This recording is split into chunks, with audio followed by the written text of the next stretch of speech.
first time I came here was with Andy Warhol, and in this case, AKA, Lady Warhol for this exhibition. But when I first came here, it was a very, like it always is, but it was a very exciting moment because it was just 10 years after Franco had left the scene. And so you had this movement called La Movida happening. And La Movida was like, it was like the factory scene in New York City. And so you had all this high energy from all the different players like Miguel Bosé and Alaska and Pedro Almodóvar and all of these kind of artistic players at the time. It was this sort of amazing energy, and your culture is so rich, and so consequently you'd have to be absolutely stupid not to fall in love with this. I mean, it was just an immediate love affair. And the feng shui of these buildings is sort of great because it's great, buildings and places and cities are about the people. And if there's no people, there's no life, no movement. And this building, the kind of way it's laid out and the feng shui of the building allows for people to move around in the building.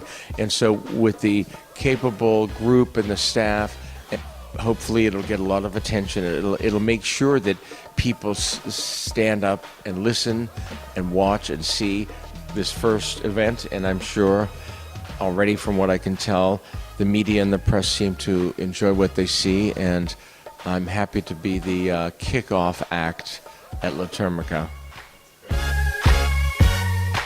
Thank you for asking about White Trash, because White Trash was really a very seminal book. It's a book that really is, if you can find it, it's more than a book. It's actually, about that movement, the punk movement, the music scene, the art scene in 1977 when I did that book. And it has everybody from Tennessee Williams to Debbie Harry, Blondie, Stephen Sprouse, Talking Heads. It was a very special moment in New York cultural history. And if you were in New York City at the time, it was very easy to see this. It's like if you were in Madrid at the time, it was very easy to be part of La Movida.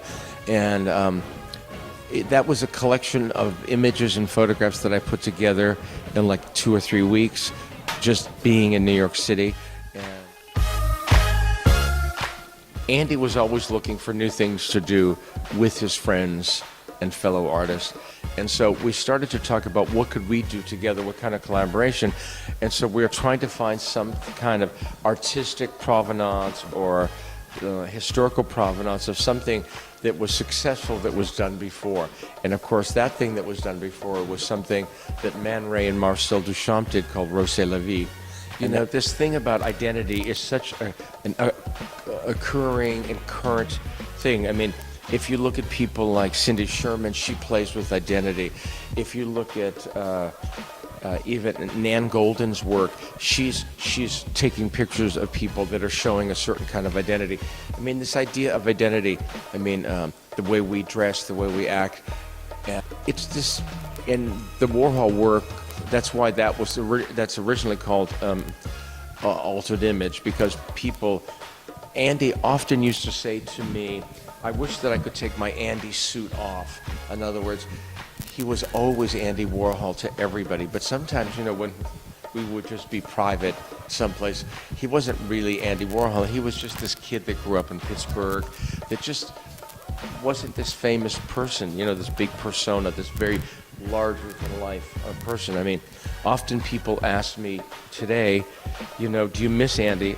There's no possibility to miss Andy because there are so many exhibitions going on around the world all the time of Andy Warhol.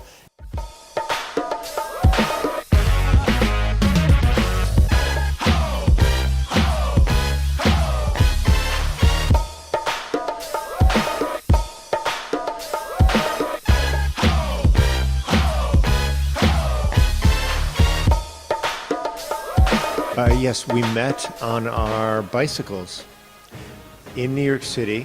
we ran into each other on our bicycles and started to chat about travel and where have you been and where are you going. And Chris had just come from Lanzarote, coincidentally. There's always a Spanish connection in my life somehow. Always a Spanish connection. So we spoke about the Grand Volcan of Lanzarote, and I hadn't been. And I spoke about Africa, and we started to giggle and play and take car trips and what else? Well, the bicycle trip. Yeah, that was the way we first met, and then we started to realize that we both enjoyed a lot of the same things, traveling and taking pictures, and you know, people get very. It's this back to this idea about identity. People, when they see this identity, it makes them excited. People love to see people dressed up. I mean, you talked about it. People love it. It brings a smile to their face. And if you can do that with such a simple thing and not a complicated thing, such a simple thing as putting clothes on, well, then you realize, you know, it's not so bad after all. Do you know what I mean? Just put on a happy face. You know, I mean, we don't really consider ourselves fashionable, and we don't take ourselves that seriously with fashion. But it is just more of for being playful and like our ties. Do you like our ties? Yeah, I have a long tie today. This is very unusual for me to have a long tie. Scissors? We could cut it if you have scissors. Really. We will bring the energy to them, and they will bring us energy, and what is here, collaboration what will with be here in the future. We're very a collaboration with the public. It is taking our collaborative work and putting it outside of the facades of buildings, and so it's an outdoor exhibition, quite simply, and it's called 10 Outside. And it's 10 because there's nothing more perfect than a perfect 10. Hasta luego con Hilton Brothers. Ciao. Ciao, baby. Un besitos. Un gran besitos.